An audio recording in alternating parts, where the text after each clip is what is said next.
the grand opening celebration of the Sacramento Obama Field.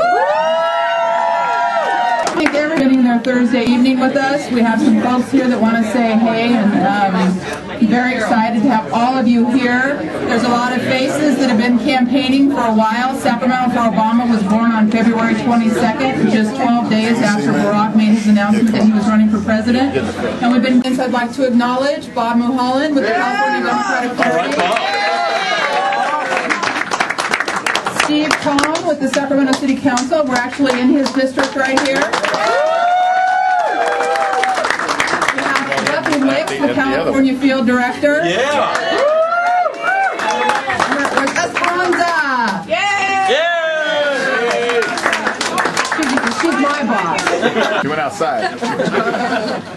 All right, we have a few folks that want to say hello to you. Christopher, I'm sorry, I always miss Cabalden, thank you. Sends his regrets, as does Dean Flores. They both got involved in things that they couldn't get away from. Kevin McCarty is on his way. So we are going to start this evening with a few words from the California Campaign Director, Mitchell Swartz. Thank you, Kim. And it will be brief, promise. Nationally, we are doing well in the early states, Iowa, New Hampshire, Nevada, and South Carolina.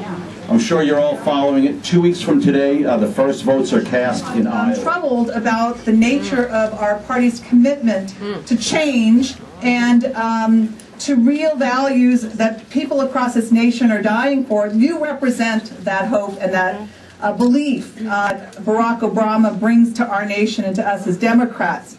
If you're declined to state, we will eventually want you. That's okay. But let me just say that there's so many incredible people that are working on this campaign. Everything we do touches somebody's life. And my reasons for being a part of this campaign are because incredible people like Councilmember Kevin McCarty and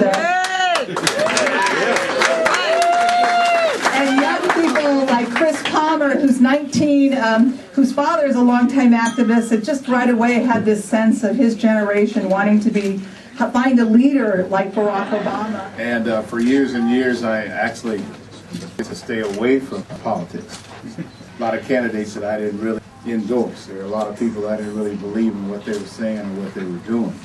And so being in sports, a lot of times you're steered away from politics because you can get in trouble, so to speak, if your bosses, from your bosses, if you take the wrong party. Well, to me, there is no wrong party. I mean, to me, it's the party that I believe in, and it's the person that I believe in that party. Even though, as a kid, my dad always stressed to us about being a Democrat. And then after a while, everybody was talking about how bad the Democrats were. And then you see the number of young Republicans that were out there. It was alarming to me. And then you see a swing back again now where the young people are really heavily influenced by what the legacy that my generation, left behind. And now you see these guys coming full circle again. And as far as Barack Obama is concerned, I mean, I met Barack about 5 years ago. And I didn't know exactly who he was. I had heard of him, and he actually walked into my house. And he was my good friend, used to play with the Giants, and his wife, were really close, to the Obama. So we sat out, we had some chicken and some macaroni and cheese. Some green.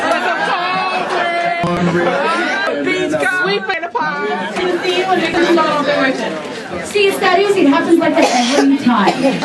So we have the script right here. We want everyone to get their cell phones out right now so we can do a couple phone calls. And then you can see at number one is someone who's an Obama supporter. They support Senator Obama. And number two is someone who's leaning towards Obama, but maybe not quite sure yet. And number three is someone who's totally undecided. They have no idea. And a lot of folks are in this category. That's very normal right now. And number four is someone who's leaning towards another candidate, Hillary Edwards, Kucinich, whoever.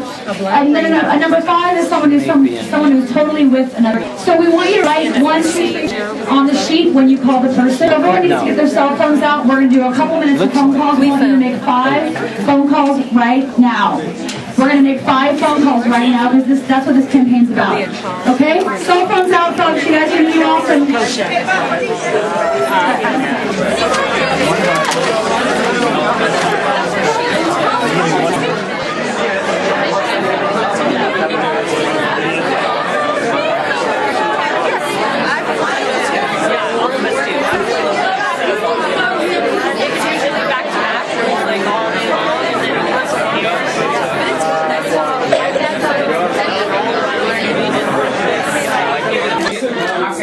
Second.